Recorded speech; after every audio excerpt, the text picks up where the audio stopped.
Hello, everybody. Welcome back to the fantasy. It's Zach Pfeiffer here, and I'm so happy to announce that we have a record fantasy this year, y'all. 72 players. That's insane. We have a huge jackpot.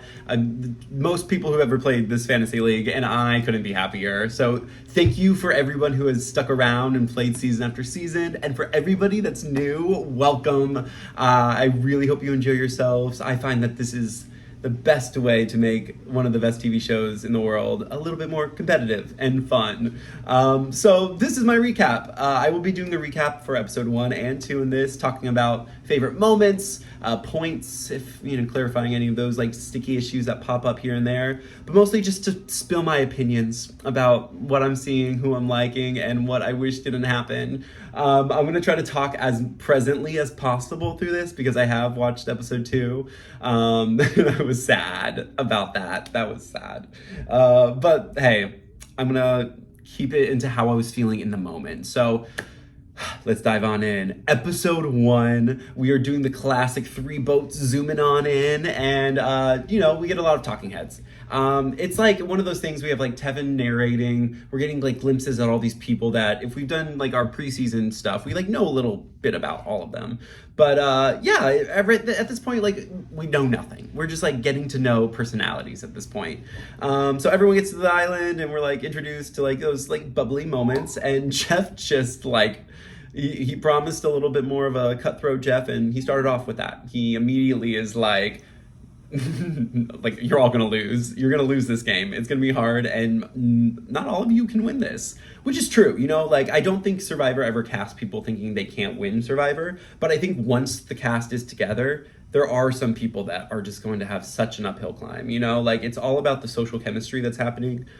This like society, these new people are building and creating the rules they make and the rules they choose to break and follow, But right off the bat, he's like, like one of you will win, the rest had no shot, which I think is a fun way to get them all ready to go. And we go into a classic like marooning challenge. I'm always let down, there's no boat. I want them to be on a big rig like they did last season, but maybe they didn't want that again and potentially risk another Brandon moment. But they did the classic mud stuff they did in 44, got real dirty, carried big pieces of wood and stacked it to make a puzzle. And as we will see in these next couple of episodes, first place is Nami, our orange tribe. I think I'm saying these names right. It's hard for me to remember them this year. That's the orange tribe that I'm going to like put the people here so you can see them. But that includes Hunter, Liz, Randon, Soda, Tevin, and Venus. So they win their supplies. They got their flint. They're so happy. Yay. And then Siga, Green Tribe, gets second. And so we get Ben, Charlie, Jem, Maria, Mariah, and Tim. They're all there. And last place is our... Hopefully they're not our new Lulu losers, but looking like it, we have Yanu, the Purple Tribe, with Banu from Yanu, Kenzie, Q, Tiffany, Jess, and Jelinski. But yeah, standard, everyone's money. They're going to go do Sweat and Savvy. Because Siga got second, they got to choose to do Savvy, and then they're going to force the Yanu tribe to do Sweat. So we do this Sweat and Savvy thing. We'll start with Savvy at Siga. Ben and Charlie are the ones that step up for this, and I really like Ben and Charlie. They're both like charming and unique in their own little dorky way, but Ben's really endearing. Charlie is young and loves Taylor Swift. But they do the Savvy puzzle, and it was hard. I don't know if I would have done it. It's like so intuitive to be like, you need to be seeing it, and they kind of gave us the answer before I could like take a look, but hard, they do not get that. They don't do that. And then over at Yanu, they do the Sweat, and this is brutal. But a lot of questions, and in post interviews, I think it made a little bit more clear that like they couldn't put anything in the bucket. They couldn't put like a shirt in there to block the holes, and the holes were like really spread out. So like it was hard. But Jelinski and Q do this, and we get our first quit. Not as quitting as Hannah, but an hourglass getting thrown across the beach, which I saw, and I was like, Jeff is going to emerge and kill Jelinski. I'm worried for the young lad. And they quit. So just to update points so far, So Nami gets 3 points for finishing that challenge first, and then Siga got 2 points for that. So everyone on those tribes got those points.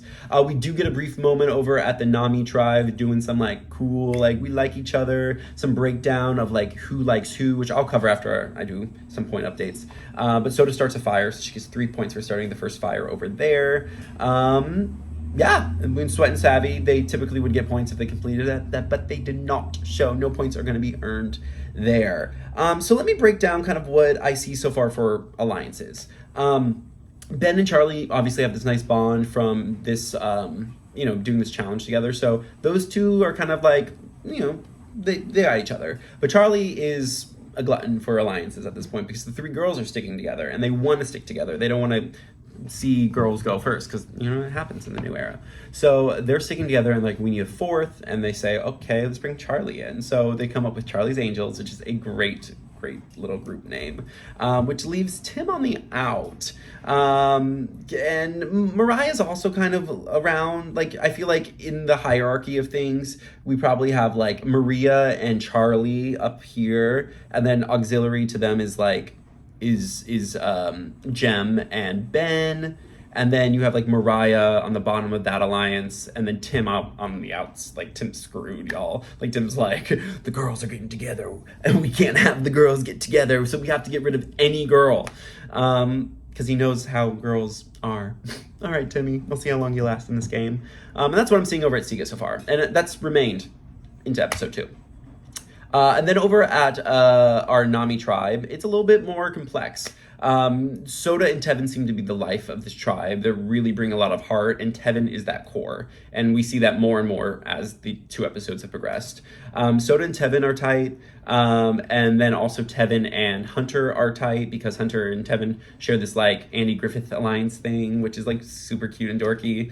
And and then Randon and Venus are kind of on the outskirts, with meaning like Liz is kind of on the lower side of like maybe Soda, Tevin, Hunter, and company. Because Liz is kind of obnoxious a little bit. She's like very braggadocious about her like money and her company, and like good for her, but like playing survivors, shut up. But yeah, like going into that first episode, Randon clearly is kind of on the bottom. He pulls this whole like Parvati light thing where he sees Venus looking for an idol, and he's like, she's looking for an idol, she's like a little Parvati, and then Soda's like, what? I'm gonna go tell Venus that, and tells Venus that. So like Randon was like very much positioned on the bottom there. And Venus kind of above him slightly, but not really into the insular, because she can't vibe with Tevin apparently, which is weird. And then over at Yanu, it seems to be like Q, Tiffany. Well, Tiffany and Kenzie are like locked in, and they bring in Q, and then they're like, we'll bring in Jelinski, because Kenzie also has this like nice thing with Jelinski. They like him, leaving Jess and Banu kind of on the outs. And yeah, that's kind of that. So then the boats arrive, we go on the journey, we love the journey, and they change it up. So everyone has a different way of doing it. They like drew rocks, they did rock, paper, scissors, and then Jelinski volunteered. So Jelinski, Tevin, and Maria go, they play this fun game of like fibbing who has what card, and Jelinski quits for a second time. Maria does a really good job here, really just like making Jelinski fold it right away. Tevin also did a really good performance as well. But yeah, out of this, basically Maria and Tevin got extra votes. So they all got a point for going on the journey. Maria and Tevin both get 2 points for earning an advantage in the game. And then Jelinski loses a point for losing his vote because he loses his vote because he gave up. They all go back to the tribes and like basically say the truth. And the only thing to note is kind of reactions. Yanu is like, why would you do that? You gave up again. Like, why did you do that? They're mad. They're mad at Jelinski. And then with Siga, they're all like, it's okay. Like, oh wait. I'm combining this with Sweat and Savvy. I forgot. They all come back to tell the truth, and it's like cool because they have extra votes. They know about the extra votes. But back into Sweat and Savvy, just to like rewind a little bit. Like when Siga came back and said they didn't solve the Savvy, like the tribe was very welcoming. I mean, like it's okay. And then when Jelinski like dropped the ball on the quitting, they're all kind of just like, I want to quit. So just noticing like how the vibes are, because some tribes aren't vibing. And then we can jump on over to immunity. The immunity challenge was awesome. A giant gecko, 500 pounds. They had to like carry it and do all this stuff and then solve this puzzle at the end. And just like the first challenge, we see that, you know, they're just same. It's the same exact order. Nami, Siga, and then Yanu go to tribal council. So Nami got 4 points, Siga got 2 points, and you know Yanu's gonna go to tribal council with Jeff. And through all of this, Tiffany had found a beware advantage with Kenzie. There's, you know, it's not as complicated as last season, but basically they had to lose immunity before she could get the next step of the puzzle to open the box and find the key. Well, you know, elaborate. But they lose, so that's basically the 2 arcs happening post tribal council. We get Tiffany looking for her idol, trying to get her vote back, which she succeeds. She gets 2 points for finding the beware advantage, and then another 2 points for completing the beware advantage. And then she tells Kenzie, they tell Q, so you know those 3 know about this idol. And then the other kind of like side story is like Jess or Jelinski, but it's pushed heavily Jess. I think that was like the edit to get like make us like, ooh. But yeah, you know, like Jelinski comes back to camp. 4 of them go off. It's Jess and Jelinski at the camp, and she's like, "Aren't you gonna go with them?" And he's like, "No, I'm good." And she's like, "Don't you think that's bad for your game?" Like she, you know, she doesn't do great, but like she at least knows that. So Jelinski is like thinks he's all good. He thinks he's really good, which is so funny and so sad.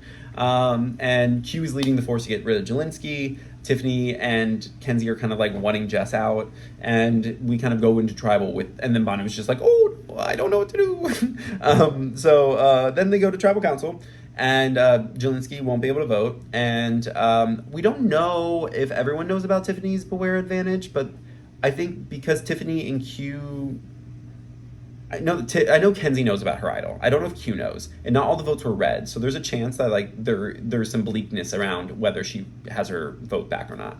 But yeah, all 5 votes go to Jelinski, and the legend goes home. Whoop, whoop. He had such a cocky like preseason interview thing. Like I did not have good vibes on this man, and I was hoping it wasn't going to be a girl first, and we got it. But yeah, the only other points in this episode were like crying points, confessional points. Jelinski said the title of "This is where legends are made," so got 3 points for that. And then if you read a note or tree mail out loud at any point in the episode, you get a point each time. So Banu got 1, Jem got 2, Tiffany got 3, Tevin got 1. So those are the points for episode 1. You know, at the end of watching all of that, I was kind of like, all right, who do I think is going to win? And it was more like sussing it out because I had vibes going in. I had people that I was like, this is what I think you're gonna be like, and here's what I hope you become, you know? And ultimately, I went with Jem. I think she's got it. She has a really good sales background. She comes from Guyana, has like this survival like in her. Like she grew up in like on a beach in a hut, she said. So like I have like high hopes for her, and I'm hoping that her social game, which shows pretty great so far, it's like very mid-tier, like everyone likes her, but she's not the focus of attention. Like I think she could go a long way. I also had great vibes about Jess going into episode 2. I had like endgame hopes for her. Like I couldn't wait to see her like recover from episode 1. Yeah. But after the first episode, just how rankings go, in 3rd place with 41.5 points each, we had Dennis's Goliaths and the Coconut Bandits. And then we had another tie for 2nd with 42 points, only half a point more, with Coaches, Assistant Coaches, and Talk Llama to Me. And in 1st place for the first week, with 42.5 points, only half a point above 2nd, was Rocco's Modern Life. So congrats to you 5 for starting off really great.